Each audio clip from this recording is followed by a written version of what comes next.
tá certo? Muito bem. E a última parte tem esse tema, esse título, né? Confiança e segurança. E aí eu estou pensando já na prova, né? Aí nós estamos chegando perto da prova. Nós falamos aí na segunda, na terça, na quarta, né, sobre, e agora, até agora, né, sobre elementos de construção do estudo, de elaboração do conhecimento, né, aprendizagem, etc. E agora a gente está chegando na prova. Eu costumo dizer que história não é nem fácil, nem difícil, certo? E o que você tem que saber? O que você tem que saber? Aliás, vou colocar aqui, né? O que temos que saber? A minha tecla, meu teclado está sem interrogação, deu um pau aqui na interrogação. Depois eu coloco a interrogação aqui. O que eu tenho que saber? Né? E a primeira resposta, eu não gosto normalmente desse tipo de resposta, mas aqui eu vou fazer questão de escrever. Não é o conteúdo, né? Eu costumo dizer que no nosso processo de aprendizagem, de estudo sobre qualquer coisa, não só de estudo de aprendizagem, portanto, aprender qualquer coisa, aprender no nosso dia a dia, aprender com um amigo, aprender com a vida, né? Aprender com os exemplos cotidianos, né? Enfim, o nosso processo de aprendizagem, ele representa um processo constante de obter conhecimento, mas, ao mesmo tempo, habilidades. Tá certo? Então, o que nós temos que saber? Desenvolver habilidades. É? E aí, quais?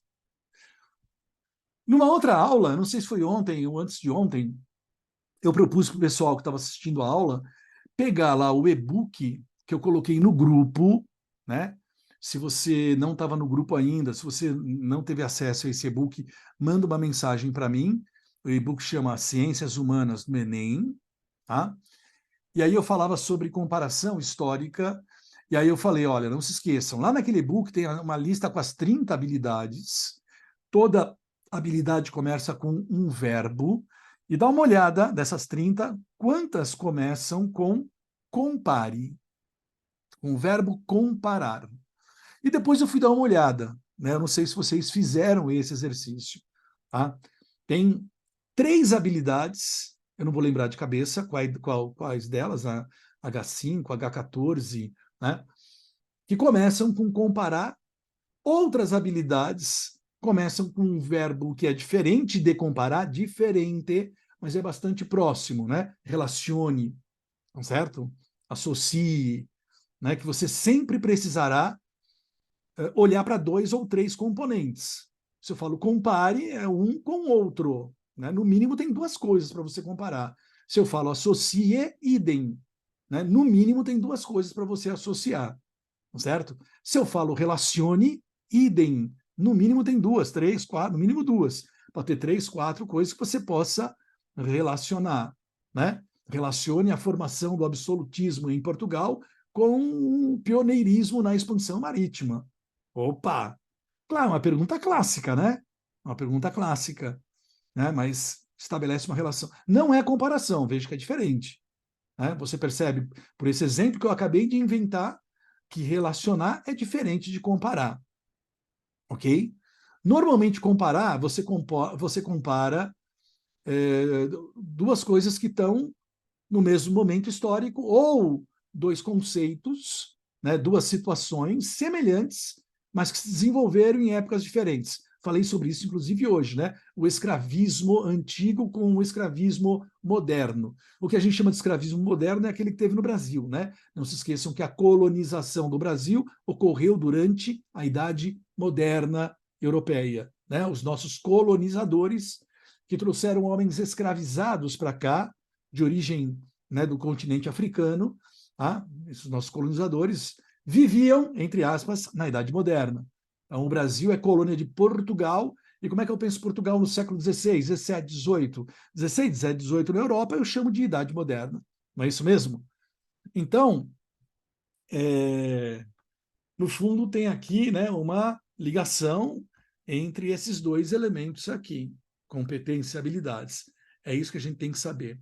Quando eu digo assim, não é o conteúdo, isso quer dizer que o conteúdo não importa? De jeito nenhum. O conteúdo importa, certo?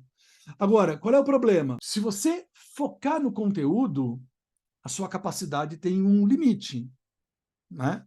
A sua memória tem um limite. Depois de alguns meses, depois de algumas semanas, resgatar o que você tem na memória é mais difícil, certo?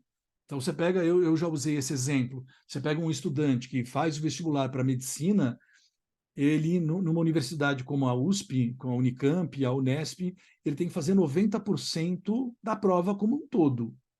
Ele até pode acertar 85% de física, desde que ele faça 95% e a média fique ali em torno de 90%, né, para ele poder ser aprovado. E olhe lá, certo?